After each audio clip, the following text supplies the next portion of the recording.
Gusto mo bang gumawa ng sarili mong website? Well, swerte ka. Ngayon may mga AI website builders na kayang gumawa ng complete website para sa'yo in under a minute. At oo, sa video na to, ipapakita ko mismo kung paano gawin yan. Basically, kailangan mo lang i-describe yung brand mo at kung anong klaseng website ang kailangan mo. At si AI builder na ang bahalang mag-generate ng website para sa'yo. Kasama na ang unique context, text, images, at lahat ng features na kailangan mo. Tapos pwede mo pa itong i-customize further gamit ang AI tools tulad ng Midjourney at ChatGPT. At ipapakita ko sa inyo lahat ng to sa video na to. Tara, simulan na natin. So first thing na kailangan mong gawin ay pumunta sa Hostinger. At ilalagay namin yung link sa baba sa description. Dadalhin ka nito sa special landing page na magbibigay sa'yo ng best possible pricing. Kaya make sure na i-click mo yan at sabayan mo ako. Ang gagawin natin ay i-click yung claim deal dito at mula doon makakapili na tayo ng web hosting plan. Ngayon, kung napanood nyo na yung iba ko bang videos, alam nyo na sobrang importante para sa akin na lahat ng tao ay may sariling website. Siguro nakabuild na ako ng halos 50 na website sa buong buhay ko. At as you can see, pwede kang mag-build ng hanggang 100 websites gamit lang ang isang Hostinger plan. Kaya sobrang love ko talaga tong hosting platform na to. Anyway, ang pagkakaroon ng website ay nagbibigay sa'yo ng chance na kumita pa, mag-explore ng iba't ibang interests, at ngayon sobrang importante talaga ang magkaroon ng online presence. Kahit pa nagtatayo ka ng sarili mong business, personal brand, gumagawa ng blog, or gusto mo lang mag-share ng thoughts mo sa mundo. Ang pagkakaroon ng website ay super important para magtagumpay. Kaya naniniwala talaga ako na lahat ng tao sa mundo dapat may sariling website. Ngayon balik tayo dito guys. Ang pipiliin ko ay premium web hosting. Meron din silang mas mahal na options pero para sa 99%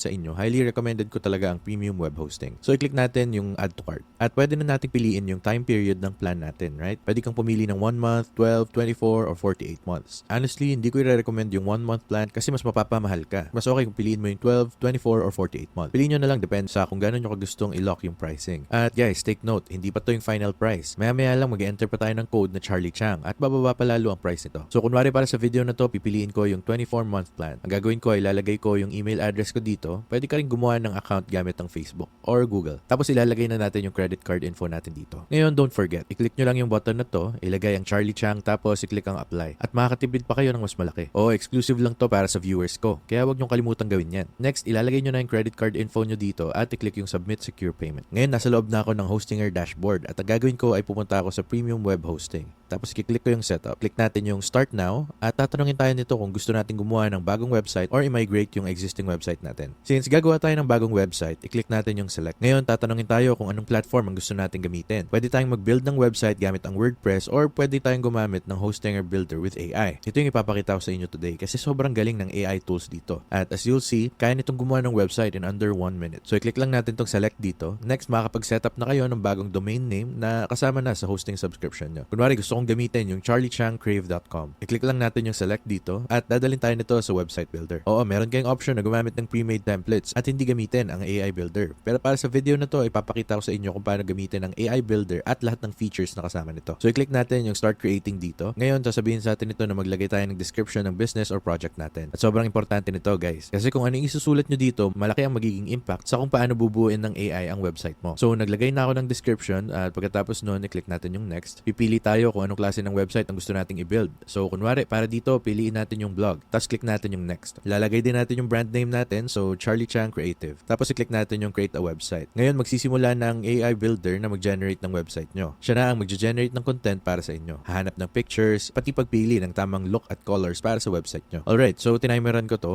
Umabot lang ng 50 seconds. At tingnan natin yung website na na-generate para sa atin. Okay, cool. Meron na tayong magandang header sa taas, may image, may blog post section sa baba, may bounty section, at may call to action din sa dulo. So tingin ko mukhang okay na siya. As you guys can see, may iba't ibang templates na pwede nyong pagpilian. So ito yung second one. Meron ding third one at iba pa. Piliin nyo lang kung aling template ang pinakagusto nyo. Ang cool nito kasi bibigyan kayo agad ng 3 options. Personally, gusto ko yung third one, kaya doon ako mag-i-stick. Click natin yung style. Dito natin pwede baguhin yung font pati yung color palette. Kita nyo naman, ang daming color palettes na magaganda ang combination. At kung gusto nyo mag-browse ng iba't ibang fonts, ang dami ring choices. Pero personally, gusto ko na yung pinili nila, kaya mag-i-stick na lang ako doon. Next, punta tayo dito sa pages. Base sa nilagay natin sa description, alam na ng system na gusto natin ng blog, kaya naka-create na siya. Pero kung gusto nyo pang magdagdag ng portfolio, online store, or kahit appointment booking, pwede nyong i-click yung plus arrow dito at magdadagdag na yan. So ngayon, mag-add tayo ng portfolio at kita nyo lumabas na siya sa menu sa taas. Ngayon, kung wala kayong nagustuhan sa mga template, pwede kayong pumunta dito at i-click yung create again. Magre-regenerate uli siya ng bagong website para sa inyo, pero personally, happy na ako sa kinalabasan nito. Kaya i-click ko na yung continue. Cool, nandito na tayo sa actual website builder kung saan pwede nating i-customize yung buong website natin. Ang Hostingers website builder ay sobrang dali gamitin. Hindi kailangang marunong ka mag-code at drag and drop lang lahat. So, kunwari, dito makikita natin na medyo nag-overlap yung text. Kaya ang pwede natin gawin ay drag lang siya pababa at syempre hindi naman magiging 100%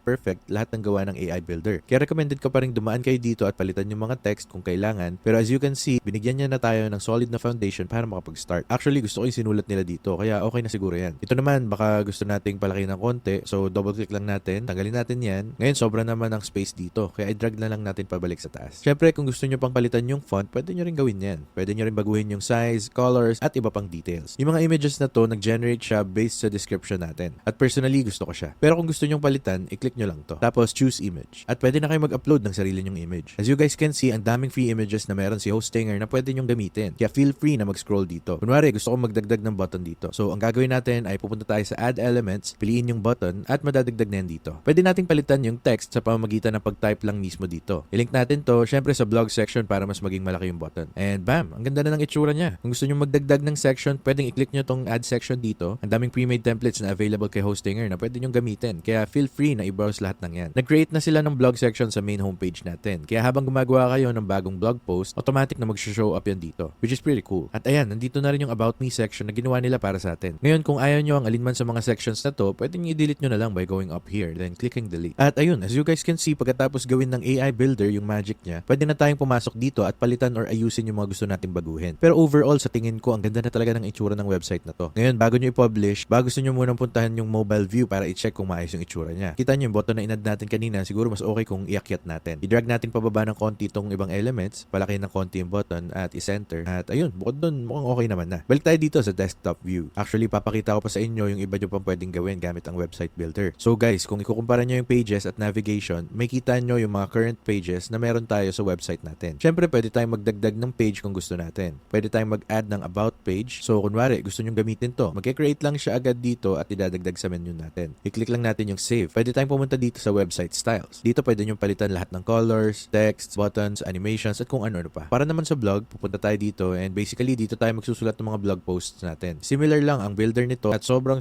daling gamitin. Kung pupunta naman tayo sa AI tools, pwede tayong gumawa ng logo. Kita nyo dito sa taas, nakalagay yung logo here. Kasi wala pa silang alam na actual logo natin. Kaya kung gusto nyo gumawa, click nyo lang yon, tapos logo maker. Ito yung Hostingers AI logo maker na basically kukuha lang ng ilalagay nyo dito at mag-generate na siya ng logo para sa inyo. Meron din silang AI writer tool which is super cool. So ang gagawin natin, pipiliin natin yung topic, kunwari professional services. Tapos piliin natin yung category, let's say photographer. Gagawa tayo ng about section muna, so isa-select natin yon. Tapos yung language ay English. I-click natin yung generate text. So pwede nyo nang i-browse dito at tignan kung alin ang bagay para sa inyo. Pwede tayo mag-click ng copy text dito, pumunta sa about section natin, click yung text dito at paste lang natin. Syempre papalitan pa natin yung name. At ayun, isa lang yan sa mga cool tools na built-in na mismo sa Hostinger website builder. Meron din silang AI heat map. So i-click natin yon. Basically mag-generate to ng attention map na magpapakita kung saan pinakamadalas tumingin ng mga tao sa page mo. Sobrang cool. Base sa current about me page, makikita nyo na karamihan ng mga tao ay dumediretso sa get to know us. Kaya sobrang importante ng section na yan. Recommended ko na gumawa kayo ng tamang-tamang copy para doon. Malaki rin ang impact ng part na to. Kaya pwede kayong maglagay ng element doon. Malaki rin ang areas na to at syempre pati na rin yung mga images sa baba. Isa lang tong cool na paraan para ma-visualize nyo kung saan titingin ang audience nyo para ma-perfect nyo ang mga elements. Kapag tapos na kayong gumawa ng website gamit ang AI builder, i-click lang natin ang go live para makita na ng buong mundo. Ngayon na napakita ko na sa inyo kung paano gumawa ng website gamit ang AI, pag-usapan naman natin kung paano nyo pa to pwedeng i-customize at makapagdagdag ng bagong elements. Unang-unang marerecommend ko ay mag-sign up kayo sa ChatGPT. Ang ChatGPT ay magiging sobrang useful na tool para sa website nyo dahil makatulong to sa inyong mag-research at magsulat ng iba't ibang content. Kapag pinagsama nyo ang ChatGPT sa AI website builder na to, sobrang mapapabilis at mapapadali ang proseso. For example, magpapagawa tayo kay ChatGPT ng research. Write a review about the Sony a7S III camera. Yan ang gamit nating pang film ngayon. Its pros and cons and features. Tapos, keep it under 500 words. At ito ay para sa isang online blog. Click lang natin yung enter and bam, magsusulat na si ChatGPT ng actual blog post tungkol sa Sony a7S III. Hindi ko nire-recommend na i-copy-paste nyo lang basta-basta. Kailangan nyo pa rin i-make sure na tama lahat ng info at baka gusto nyo rin palitan or i-adjust yung ibang wording. Pero bukod doon, pwede nyo rin gamitin si ChatGPT para mag-research. Pwede nyo ipalista dito ang top pros and cons. Ipagawa ang specs na dapat malaman tungkol sa camera na to. Basically, every time na kailangan ng text sa website nyo, pwede kayong magpatulong kay ChatGPT para magsulat. Pwede nyo rin itong gamitin para makaisip ng business name. Pwede nyo nyo rin siyang gamitin para bigyan kayo ng advice kung ano ang mga sections na magandang ilagay sa website. Isipin nyo siya parang mentor na alam ang lahat. Actually, gumawa ako ng completely free tutorial kung paano gamitin si ChatGPT. Kaya iiwan namin yung link nun sa baba. Ngayon, bukod kay ChatGPT, meron ding Midjourney na sobrang magiging handy para sa website nyo. Si Midjourney basically nagbibigay ng daan para makapag-generate tayo ng images base sa isang prompt. Lahat ng to naka-host sa Discord at as you guys can see, ang daming tao nang nagra-run ng prompts dito at nakakuha ng sobrang cool na images. Kung gusto nyo ng completely custom image na alam nyo hindi lang basta generic stock photo, pwede kayong pumunta dito sa Midjourney, gumawa ng prompt at magpa-generate ng image para sa inyo. Ngayon, syempre hindi nyo alam kung paano gumawa ng Midjourney prompt. Well, nandyan si ChatGPT. Pwede nyo siyang tanungin para tulungan kayong gumawa ng perfect prompt base sa kung anong klaseng image ang kailangan nyo. Tignan nyo kung paano gumawa ng prompt yung iba dito. Makikita nyo sobrang specific. Pwede nyo ilagay sa description at prompt nyo. Pwede nyo pang ilagay kung anong camera ang ginamit, anong lens, anong aperture. Pwede nyo i-label na award-winning editorial photograph, lagyan ng keywords tulad ng hyper-realistic, tilted, hyperspective, at kung ano-ano pa. At ayun, sobrang cool na mga images na pwede nyo gamitin para sa website nyo. Halimbawa, para sa website ko, pwede ako magpagawa ng cool pictures ng cameras, studio setups, at kung ano pang related doon. So, ayan, basically kung paano kayo makakagawa ng website gamit ang AI. Kapag pinagsama nyo ang Hostinger's AI website builder kasama ang ibang tools tulad ng ChatGPT at Midjourney, kaya nyong gumawa ng sobrang ganda at unique na website sa loob lang ng ilang minutes. At pinaka-importante sa lahat guys, ay umaksyon talaga kayo. Sundan nyo tong video na to, gumawa kayo ng sarili nyong website gamit ang Hostinger, at syempre make sure na gamitin nyo yung link kasi yun yung magbibigay sa inyo ng best price possible. Huwag nyo rin kalimutang gamitin ang code na Charlie Chang para makakuha ng mas malaki pang discount. Matagal ko nang ginagamit ang Hostinger, sobrang recommended ko talaga sila. Para sa akin, ito yung pinaka-affordable na paraan para makapagsimula kayong mag-build ng website. Anyway, sana nakakuha kayo ng value sa video na to. Kung oo, please hit nyo yung like button at mag-subscribe kayo para sa mas marami pang content na katulad nito. Gumagawa ako ng maraming videos tungkol sa personal finance, entrepreneurship at investing. Maraming salamat sa oras nyo at takits tayo sa next video. Peace!